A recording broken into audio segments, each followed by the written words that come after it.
Having trouble with Roblox Error Code 277 disconnects? Here's how to fix it step by step. Step 1. Check your internet connection. Restart your router and switch to a wired connection if possible for stability. Step 2. Clear Roblox cache. On Windows, press Windows plus R, type %local app data %, and then go to the Roblox folder and delete the cache folder. Step 3. Update Roblox to the latest version. Outdated clients often cause disconnection issues.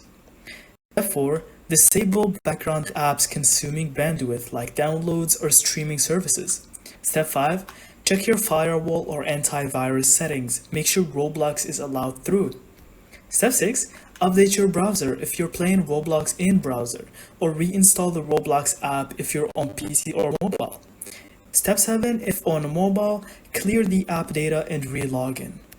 And if the issue persists, test on another network to rule out ISP issues. And that's it. Thank you so much for watching. I hope you found this video helpful, and don't forget to leave us your thoughts in the comments.